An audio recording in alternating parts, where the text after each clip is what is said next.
I lasted 9 days on Iwo. I was on Saipan, Tinian, and Iwo Jima. Saipan and Tinian, I went through the two campaigns without, like I said, without a scratch. Then, of course, we went to Iwo Jima, and that was a completely different story. I made the landing, went through the first airfield, fought on the second airfield. While we were fighting on the second airfield, it's the first time a B-29 came in and landed right where we were fighting, because it was kind of banged up and he was running out of fuel.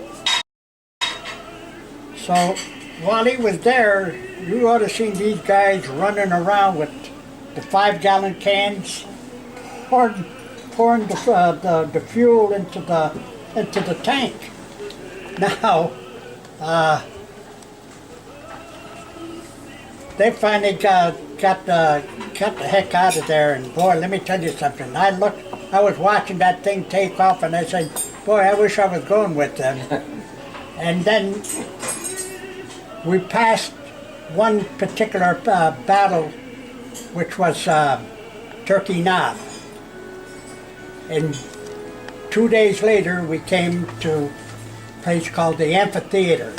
It was a flat piece of ground, and way on the edges, like for a couple of miles, was like short shale mountains, like. And it looked like an amphitheater. That's where it got the name. And that's where I got hit. I got hit with what they call the Japanese Nambu machine gun.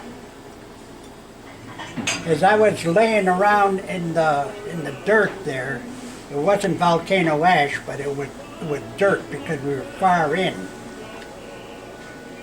These 3 Japs got out of their hole and came on over to finish me off.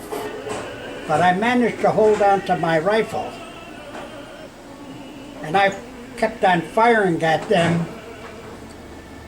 I don't think I even hit any, but it slowed them down. Shortly afterward, you heard this here whirring sound of a tank. They heard it, and they went right back into their holes again, and they disappeared. This tank now was starting to come up closer, and the tank commander with the bullhorn said, "Lay perfectly still. We're going right over you." I said, "I'm going to die now. I'm going to die." Likewise. I mean, if you ever seen a tank move, it doesn't move, evenly, like it jerks, like that. Well, he finally went over me, and all of a sudden I heard that clank. It was the escape hatch on the bottom. They grabbed a hold of me by the dungaree jack, and they pulled me right in the inside.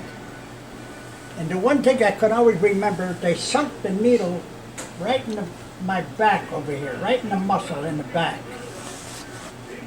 Needless to say, perfect euphoria. Jesus, I was like floating. It was so nice.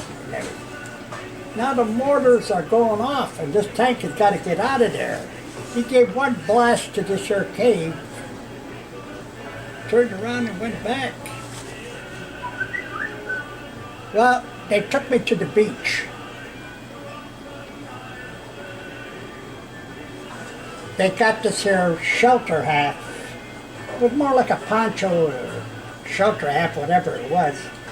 And they carried me maybe about another 50 yards.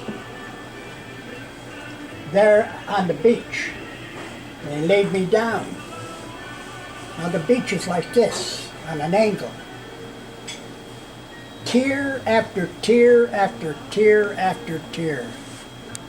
There were hundreds and hundreds and hundreds of dead and wounded Marines laying there. The moaning, the groaning, and the ones calling for their mothers, calling for God, calling for anything. How I managed to hold it without going off my rocker, I'll never know. I'll never know.